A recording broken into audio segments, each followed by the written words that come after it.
வணக்கம் நேயர்களே, ஸ்ரீ குபேரன் டிவி நேயர்களுக்கு லக்ஷ்மி நாராயண அன்பு வணக்கங்கள். இப்போ நம்ம பார்க்க போகிறது வார ராசி பலன் 23ஆம் தேதியிலேருந்து 29ஆம் தேதி வரை எப்படி இருக்க போகுது. சிம்ம ராசி, உங்களது ராசியிலே வந்து பார்த்திங்கன்னா சூரியன் செவ்வாய் இருக்குது. சூரியன் செவ்வாய் வந்து ராசியில் இருக்கும்போது கொஞ்சம் எமோஷன்ஸ் இருக்கும், நல்ல திடகாத்திரமாகவும் ஓவர் கான்ஃபிடென்ஸும் நிறைய விஷயங்கள் பண்ணுவீங்க. பெரிய ஒரு ஏற்றங்கள் நல்ல ஒரு மாற்றங்கள்லாம் இருக்குது. அது மட்டும் இல்லாமல் சொத்துக்கள் சார்ந்த விஷயங்கள் வந்து பெரிய லெவலில் வரணும், பெரிய லெவலில் சொத்துக்கள் சேர்க்கணுங்கிற ஆர்வம் எண்ணங்களும் நிறைய இருக்கும். அப்பா மேலே வந்து கொஞ்சம் சின்ன ஒரு வருத்தங்கள் இருந்தாலும் அப்பா மேலே ஒரு பாசங்கள் கண்டிப்பாக இருக்குங்க. ஸோ அப்பா என்ன இருந்தாலும் எங்கள் அப்பா அப்படிங்கிற ஒரு பாசங்கள் இந்த டைமில் இருக்கும். ஏன்னா வந்து கருத்து பேதங்கள் இருந்தாலும் விட்டு கொடுத்து போங்க. இந்த ஜென்மத்தில் தான் அப்பா அம்மாலாம். வெளிநாட்டில் இருக்கவங்களுக்கும் நல்ல பதவி உயர்கள் நல்ல ஒரு சிறப்பான விஷயங்கள்லாம் இருக்கும். ஸோ இதெல்லாம் வந்து ரொம்ப சிறப்புங்க. 2 சுக்கிரன் புதன்.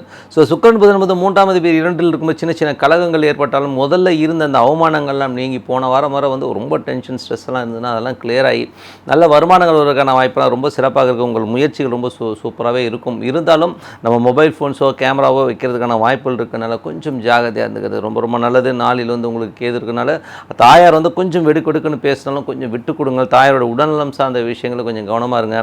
ரொம்ப நாள் ஒரு ட்ரீட்மெண்ட் எடுக்கணும், ஒரு சர்ஜரி பண்ணணுன்னா கூட இது வந்து பண்ணுறதுக்கான வாய்ப்புகள் ட்ரீட்மெண்ட் கண்டிப்பாக கேட்குங்க. ஸோ கண்டிப்பாக வந்து அதுக்கான முயற்சிகள் எடுங்க, சிறப்பாக இருக்கும்.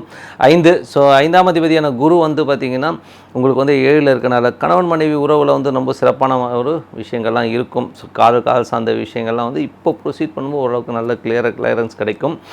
திருமணத்திற்கு முடிவதற்கான வாய்ப்புகள்லாம் இருக்குது. ஸோ இருந்தாலும் குரு வக்கரம்போது கொஞ்சம் ஸ்லோவாக இருக்கும் வழியாக நீங்கள் முயற்சி பண்ணுறது பண்ணலாம். குழந்தைகளுடைய விஷயங்கள்லாம் நல்ல ஏற்றமாகவும் பெரிய லெவலில் போகிறதுக்கான வாய்ப்புகளும் ரொம்ப சிறப்பாக இருக்குது. 6ஆம் அதிபதி இல்லை வந்து பார்த்திங்கன்னா சனி வக்கரமாக இருக்கும்பொழுது கொஞ்சம் வேலையில் ஸ்லோவாக இருக்கும். கொஞ்சம் நம்ம நினைக்கிற மாதிரி வந்து தொழிலாளர்கள்லாம் வருத்தப்படுவீங்க. நாங்கள் வேலை பிடிக்கலன்னு கட்டிட்டு புலம்பிக்கிட்டே வேலை செய்கிற மாதிரி இருக்கும். பட் அதெல்லாம் வந்து கண்டுக்காதீங்க, ஓகேங்களா. ஸோ இன்றைக்கி வேலை இருக்கதே ஒரு பெரிய விஷயமா இருக்கிறனால கொஞ்சம் நல்ல முயற்சிகள் எடுங்க. உங்கள் ராசியிலேருந்து குரு செவ்வாய் பார்க்கறனால சொத்துக்கள் சார்ந்த விஷயங்கள் எண்ணங்கள் நிறைய இருக்கும். பெரிய சொத்துக்கள் வாங்கணுங்கிற எண்ணங்களும் ரொம்ப சிறப்பாக இருக்கும். ஸோ முடிஞ்சால் வாங்குங்க, இல்லைன்னா அதுக்கான பிளான்ஸ் போட்டு போங்க. லைஃப் வந்து எப்போதுமே இன்ட்ரெஸ்ட்டாக இருக்கும்னா உன்னை நோக்கி ஓடும்பொழுது தான் அதோடைய பெப்பு இருக்கும். ஸோ அந்த லைஃப் வந்து ஒன்றுமே இல்லை, சும்மா உட்காந்துருக்குன்னா லைஃப் வந்து ஒரு ஜாலியாக இருக்காது. ஸோ அதனால் வந்து ஒரு விஷயத்தை வந்து டார்கெட்டாக வச்சு அது பின்னாடி ஓடும்போது தான் நம்ம லைஃப் வந்து ரொம்ப இன்ட்ரெஸ்டிங்காக இருக்கும். 8ஆம் அதிபதி 7ல் இருக்கும்போது பார்த்திங்கன்னா கணவன் மனைவிக்கு உள்ள நிறைய கருத்து பேதங்கள் டென்ஷன்ஸ்லாம் இருந்தாலும் கொஞ்சம் விட்டு கொடுக்குறதுனால எல்லாமே சிறப்பாக இருக்கும். அது மட்டும் இல்லாமல் வக்கரமாக போகிறனால வந்து மனைவி வந்து கொஞ்சம் பிடிவாதமாக இருக்கிற மாதிரி இருக்கும். அது கணவனோ மனைவியோ யாராக இருந்தாலும் விட்டு கொடுத்து போங்க, சிறப்பாக இருக்கும்.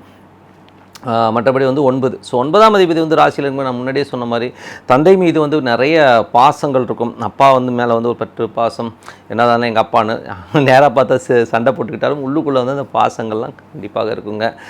வெளிநாட்டில் இருக்கவங்களாம் நல்ல பலன்கள் நல்ல விஷயங்கள்லாம் இருக்கும். பெரிய படிப்பு படிக்கணும்னு நினைக்கிறவங்களுக்குலாம் அந்த சீட் கிடைக்கிறதுக்கான வாய்ப்புலாம் ரொம்ப சிறப்பாக இருக்குங்க. மற்றபடி வந்து 10ல் ராகு இருக்கும்போது வெளிநாட்டில் வந்து ரொம்ப சிறப்பாக இருக்கும். வெளிநாட்டில் இருக்கிறவங்களுக்கு நல்ல லாபங்கள் நல்ல ஒரு முயற்சிக்கான வெற்றிகள்லாம் கிடைக்கும். உள்ளூரில் இருக்கிறவங்க கொஞ்சம் கடன்கள் வாங்கி ரொட்டேஷன் பண்ணுவீங்க. எவ்வளோ வந்தாலும் பத்த மாட்டேங்கிற ஒரு ஏக்கம் உள்ளூரில் வியாபாரம் பண்ணுறவங்களுக்கு இருக்கும். பட் வெளியூர் வெளிநாட்டில் இருக்கிறவங்களும் ரொம்ப சிறப்பான பலன்களை எதிர்பார்க்கலாம். ஸோ நல்ல விஷயங்கள் நல்ல மாற்றங்கள்லாம் இருக்குது.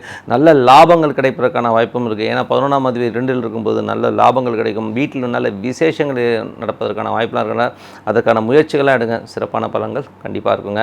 ஸோ இந்த வாரம் பார்த்தோம்னா 25ஆம் தேதி அன்றைக்கி சங்கட சதுர்த்தி அன்றைக்கி சங்கடங்கள் இன்னைக்கு ஒரு விநாயகர் அவருக்கு ஒரு அருகம்புல்லை போட்டு ஓம் மகானு மனதார பிரார்த்தனை பண்ணுங்கள், சிறப்பான பலன்கள்லாம் கிடைக்கும். 28ஆம் தேதி அன்றைக்கி சஷ்டி அன்றைக்கி அது வந்து பார்த்திங்கன்னா பிள்ளைகள் வேண்டி குழந்தை இல்லாதவங்க குழந்தை வேண்டி வந்து விரதம் இருந்ததுக்கு சஷ்டி விரதம் ரொம்ப சிறப்பான விரதம்.